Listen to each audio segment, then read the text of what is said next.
Selamat malam, salam sejahtera. Ini isu terkini tentang KJ dan juga isu pemilihan UMNO. Setelah KJ disekolahkan oleh Puad Zarkasi dengan mengatakan, Puad mengatakan bahawa siapa yang bijak sebenarnya, ataupun kata Puad, mereka bijak ataupun mereka dipergunakan orang, kata Puad Zarkasi, yang merujuk kepada tindakan beberapa orang ahli UMNO membuat laporan atau aduan kepada ROS berkaitan dengan keputusan PAU untuk tidak mempertandingkan dua jawatan tertinggi UMNO. Namun demikian, yang menariknya, ini jawapan balas KJ kepada Puad. Ini bukan jawapan yang calang-calang. Ini jawapan luar biasa yang boleh membuat air mata keluar, hidung berdarah dan telinga berdarah. Apa jawaban KJ? Ini jawapan dia. Puad, KJ kata, UMNO bukan milik pemimpin tertinggi saja. Saya ulang sekali lagi. KJ balas Puad, UMNO bukan milik pemimpin tertinggi saja. Wow, ini jawapan padu daripada KJ kepada Puad yang boleh dikatakan membuatkan orang meroyan satu malam. Khairi Jamaluddin membalas semula sindiran ahli Majlis Tertinggi UMNO Puad Zarkasi terhadapnya selepas dia memuji dua tindakan ahli parti itu yang membuat aduan kepada ROS berkaitan usul tiada pertandingan jawatan presiden dan timbalan presiden UMNO. Khairi berkata, UMNO adalah parti milik anggotanya dan mana-mana anggota ada hak untuk mendapatkan penjelasan daripada ROS. Adakah UMNO hanya milik pemimpin tertinggi, kepimpinan tertinggi? Itu persoalan Khairi Jamaluddin. UMNO milik semua anggotanya. Mana-mana anggota boleh minta penjelasan daripada ROS, kata beliau. Kita mesti hormat mana-mana anggota UMNO yang mahukan kejelasan, memandangkan usul UMNO bahagian Rembau sangat kontroversi dan ramai pakar undang-undang mempersoalkan kesahannya, katanya seperti dipetik News 3 Times hari ini. Bekas ahli Parlimen Rembau itu juga mengulangi sokongannya terhadap mana-mana anggota UMNO yang mahu mendapatkan penjelasan berkenaan kesahan usul itu. Namun demikian, yang menjadi persoalan Puad Zarkasi sebenarnya ialah mengapa ahli biasa saja yang buat laporan kepada ROS. Puad kata, kenapa bukan KJ saja ataupun kenapa bukan kepimpinan yang lain saja? Ataupun saya pun hairan juga. Kenapa bukan KJ yang buat laporan atau kenapa tidak Ismail Sabri Yaakob? Kenapa bukan Hisamuddin Tun Hussein? Kan bagus kalau tiga mereka ini yang terus buat laporan.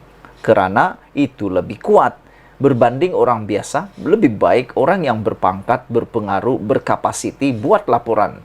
Saya pikir itu akan lebih didengar, lebih didengar dan diambil tanggung jawab oleh ROS berbanding orang-orang biasa. Walau bagaimanapun, kita sudah dilaporkan hari ini bahawa Ahmad Maslan telah pun berjumpa dengan ROS bagi menyelesaikan masalah tentang jawatan presiden dan timbalan presiden yang tidak dipertandingkan. Jadi kita akan tengok nanti apa keputusan daripada ROS.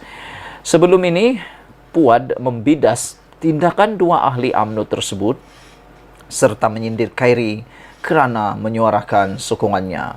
Berani atau dipergunakan, kata Puad Zarkasi. Sepatutnya orang ataslah yang buat aduan, itu baru berani namanya, kata beliau.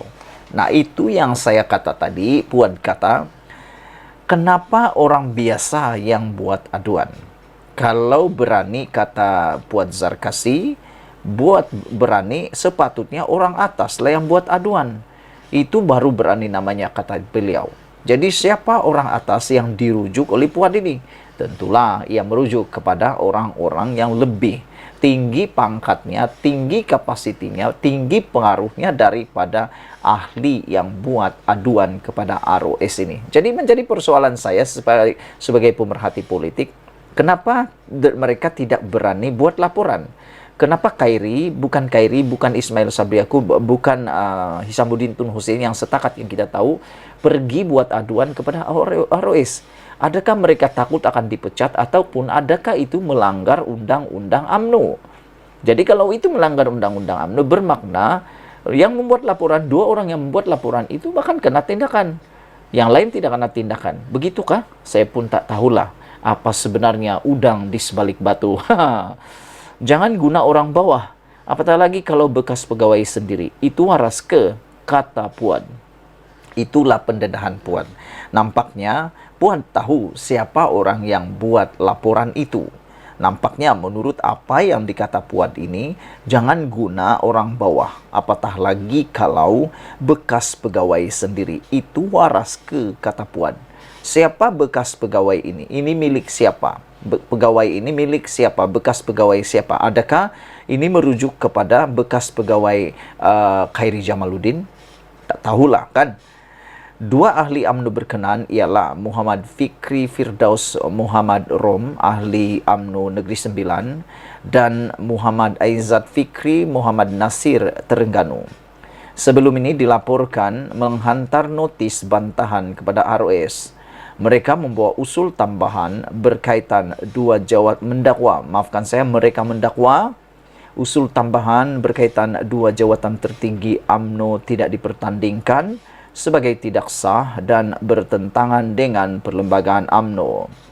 Mereka memetik perkara 9.3 perlembagaan UMNO yang menyatakan jawatan Presiden dan Timbalan Presiden perlu dipilih menerusi mesyuarat perwakilan bahagian setiap 3 tahun.